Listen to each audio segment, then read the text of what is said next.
ओम शांति। आज है 17 फरवरी 2022 के ईश्वरीय महावाक्य। पहले सुनते हैं मुरली के मुख्य पॉइंट्स। बाबा ने कहा, तुम जितना बाप को याद करेंगे और सृष्टि चक्र को फिराएंगे, उतना ही विकर्म विनाश होंगे। याद तो बहुत करना पड़े, क्योंकि सिर पर विकर्मों का बोझ बहुत है। जब तक कर्मातीत अवस्था को प्राप्त नहीं कर लेते, तब तक कुछ न कुछ शारीरिक कर्म भोग लगता रहेगा, लेकिन पिछाड़ी में यह सब दुख खत्म हो जाएंगे।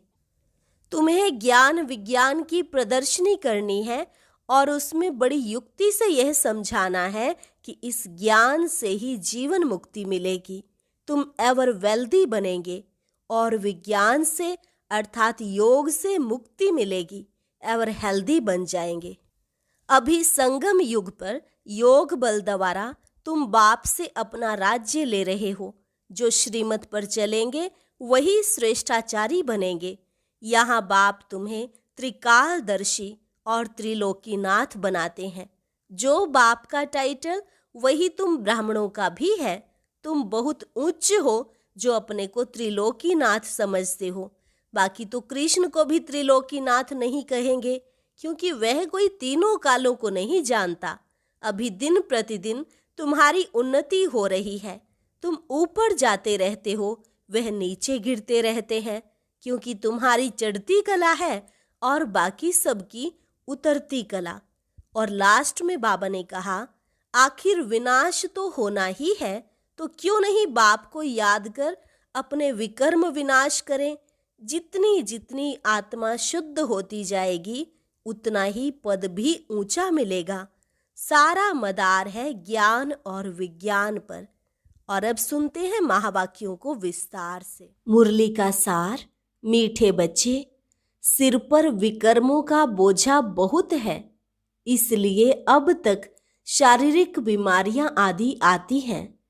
जब कर्मातीत बनेंगे तो कर्म भोग चुकतू हो जाएंगे। प्रश्न, सभी का अटेंशन खिंचवाने के लिए इस यूनिवर्सिटी का कौन सा नाम होना चाहिए? उत्तर, सच्चा सच्चा ज्ञान विज्ञान भवन, पांडव भवन। ज्ञान अर्थात नॉलेज से वेल्थ, विज्ञान अर्थात योग से हेल्थ मिलती है, सो भी 21 जन्मों के लिए। तो तुम बच्चों को मनुष्य को मुक्ति जीवन मुक्ति देने के लिए ज्ञान विज्ञान की प्रदर्शनी लगानी चाहिए। ज्ञान विज्ञान भवन नाम से सबका अटेंशन जाएगा। गीत हमारे तीर्थ न्यारे हैं। ओम शांति। इस गीत में एक लाइन आती है, चारों तरफ लगाए फेरे फिर भी हरदम दूर रहे। तीर्थों पर मनुष्य चारों धामों का फेरा लगाते हैं। अब उनका फेरा क्यों लगाते हैं? यह चक्र का फेरा है, सत्युग त्रेता आदि। यह फेरा है। जितना बाप को याद करेंगे, चक्र को फिराएंगे, उतना ही विकर्म विनाश होंगे। तो बाबा को बहुत याद करना पड़े, क्योंकि विकर्मों का बोझा सिर पर बहुत है। शारीरिक बीमारियां तो अंत तक चलनी है, कर्म भोग तो अंत तक रहता है। यह निशानी है, जब तक कर्मातीत अवस्था को नहीं पहुंचते हैं, तब तक कुछ न कुछ दुख लगता ही रहता है। पिछाड़ी में ये सब खत्म होंगे। अपना मुख्य है ज्ञान और योग। दिल्ली में ज्ञान विज्ञान भवन है। सच्चा सच्चा ज्ञान विज्ञान भवन तो यह है। ज्ञान माना नॉलेज, जीवन मुक्ति। विज्ञान माना मुक्ति। योग को विज्ञान कहा जाता है। विज्ञान से मुक्ति, ज्ञान से जीवन मुक्ति। तो ज्ञान विज्ञान भवन, यह उनको समझानी भी देनी पड़े, तो ज्ञान विज्ञान की प्रदर्शनी होनी चाहिए। उस ज्ञान विज्ञान भवन में तो सभी मनुष्य और फॉरेनर्स आदि आकर के भारत का यह सहज योग और ज्ञान समझें। मनुष्य तो परमात्मा को सर्वव्यापी कहते हैं। जैसे हम लिखते हैं रियल गीता, वैसे लिखना पड़े ज्ञान विज्ञान भवन। बाबा डायरेक्शन देते हैं कि रियल ज्ञान विज्ञान भवन, पांडव भवन नाम लगा दो तो क्लियर हो जाएगा। फिर साथ में यह भी लिखो कि ज्ञान से जीवन मुक्ति एवर वेल्दी, और विज्ञान अथवा योग से एवर हेल्दी कैसे हैं सो आकर समझो। जब समझेंगे तो कहेंगे बरोबर प्रैक्टिकल में यह देवी देवता पद सुख शांति का मिल रहा है। एक को समझाने की बात नहीं, इस पर प्रदर्शनी मेला करो तो हजारों आकर समझेंगे। बाबा युक्ति बताते हैं, झट कपड़े पर प्रिंट किया और लगा दिया। कुछ भी बनाने में देरी नहीं लगती है। चित्र हमारे बहुत अच्छे हैं, कोई भी देसी चाहे विदेशी आकर समझे। बाबा कहते हैं सृष्टि चक्र का चित्र बहुत बड़ा बनाना चाहिए, उसके बाजू में फिर विराट रूप का चित्र हो, ऊपर में चोटी। सिर्फ शिव नहीं, त्रिमूर्ति तो जरूर हो, क्योंकि सिद्ध करना है ब्रह्मा द्वारा स्थापना। यह ब्राह्मण ही पुनर्जन्म में आने वाले हैं। ब्राह्मण सो देवता, देवता सो क्षत्रिय। यह अच्छा चित्र बनाकर बाजू में रखना चाहिए तो समझाने में सहज हो जाए। इस ज्ञान योग से स्वर्ग कैसे बनता है, यह ब्राह्मण अडोप्टेड हैं। प्रजापिता ब्रह्मा द्वारा ब्राह्मण रचे। समझाने की बड़ी युक्ति चाहिए, सबको निमंत्रण भेजना चाहिए। चित्रों पर समझाना तो बहुत सहज है। परम पिता परमात्मा द्वारा राजयोग सीख नई राजधानी स्थापन हो रही है। यह ब्रह्मा कुमार कुमारियां कोटों में कोई बनते हैं, उनमें भी आश्चर्यवत पशंती सुनंती कथंती भागंती हो जाते हैं। यहाँ गरीब भी हैं तो साहूकार भी हैं तो बीच वाले भी हैं। साहूकार जल्दी नहीं उठ सकते। बाबा ने तो समझा दिया है कि ज्ञान यज्ञ में अनेक प्रकार के विघ्न तो पड़ेंगे, बहुत अत्याचार होंगे।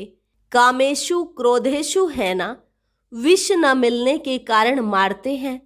कन्याओं को भी शादी के लिए बहुत मारते हैं। बाबा तो कहते हैं जो श्रीमत पर चलेंगे वो श्रेष्ठाचारी बनेंगे। बाबा आते ही हैं पतित भ्रष्टाचारी दुनिया में। इस रावण राज्य में पहले काम महाशत्रु है। श्रेष्ठाचारी राज्य को तो कहा जाता है संपूर्ण निर्विकारी, उनमें विकार होता ही नहीं। तब यह प्रश्न भी नहीं उठ सकता कि वहां पैदाइश कैसे होगी। अरे राम राज्य में विष होता ही नहीं, यह तो रावण राज्य है, तब तो रावण को जलाते हैं। इस समय श्रेष्ठाचारी कोई हो न सके। श्रेष्ठाचारी बनाना एक परमपिता परमात्मा का ही काम है। स्वर्ग तो है ही वॉइसलेस वर्ल्ड, वहां विष होता ही नहीं, क्योंकि रावण राज्य ही नहीं है। अभी तुम राज्य लेते हो योग बल से, रावण का खात्मा अब होना ही है। अभी है संगम, अभी तुम संपूर्ण बन रहे हो।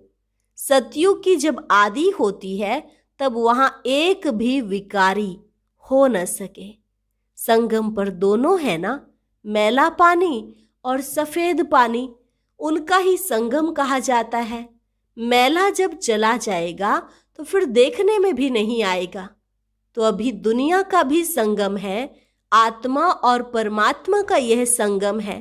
बाकी नदी और सागर का संगम तो परंपरा से चला ही आता है।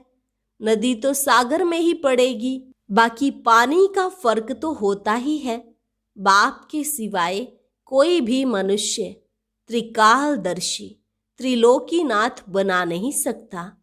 त्रिकालदर्शी और त्रिलोकीनाथ तुम ही बनते हो, कृष्ण को भी नहीं कह सकते। त्रिलोकीनाथ तीनों कालों को जानने वाला एक ही है। त्रिलोकीनाथ त्रिकालदर्शी सिवाय परमपिता परमात्मा के दूसरा कोई होता नहीं। लक्ष्मी नारायण को तो तीनों लोकों अथवा तीनों कालों का ज्ञान ही नहीं है। आदि मध्य अंत का भी ज्ञान नहीं है। अभी तो हमारे पास सारा ज्ञान है, त्रिलोकी का भी ज्ञान है। जो बाबा का टाइटल है वह ब्राह्मणों को भी मिल सकता है। देवताओं को भी यह ज्ञान नहीं। तुम बहुत उच्च हो। जो बच्चे अपने को त्रिलोकीनाथ, त्रिकालदर्शी समझते हैं, वह तो दूसरों को आप समान बनाने में बिजी होंगे। सबको निमंत्रण देना चाहिए। हर धर्म वालों को लिखना चाहिए कि ज्ञान विज्ञान से हेल्थ वेल्थ कैसे मिलती है, आकर समझो। दिल्ली में ज्ञान विज्ञान भवन में भी यह चीज हो तो कितने फॉरेनर्स आकर नॉलेज लेवें।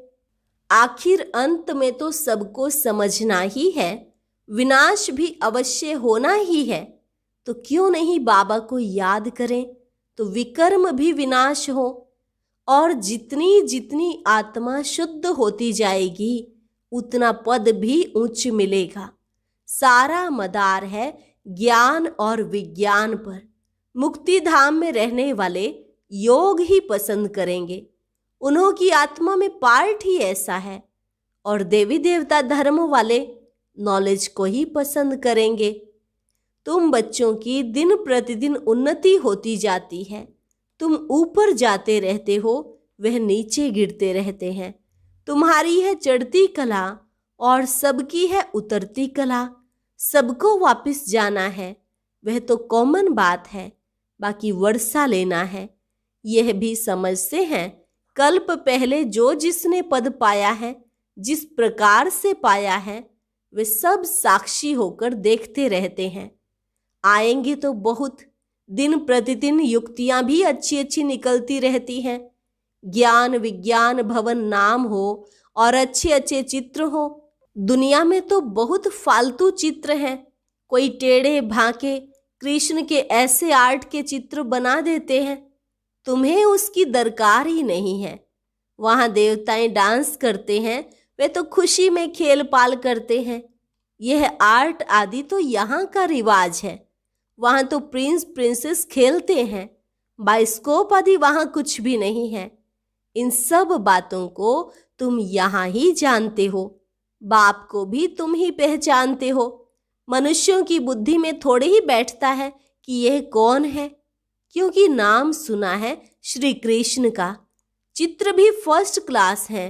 नाम ही है श्याम सुंदर। काम चिता पर बैठते हैं तो श्याम बन जाते हैं। ज्ञान चिता पर बैठने से फिर आधा कल्प गोरे बन जाते हैं। बुद्धि में आना चाहिए तो सतयुग में 21 जन्म सुंदर थे, फिर काम चिता पर बैठ भिन्न नाम रूप में आकर श्याम बने हैं। वो लोग समझ नहीं सकते कि काला क्यों किया है। तुम तो जानते हो, अब कैसे समझाएं, किसका चित्र दें। श्याम और सुंदर इनको ही कहें, ऐसे नहीं रामचंद्र को भी श्याम सुंदर कहते हैं। उनको काला क्यों किया है, यह समझते नहीं है।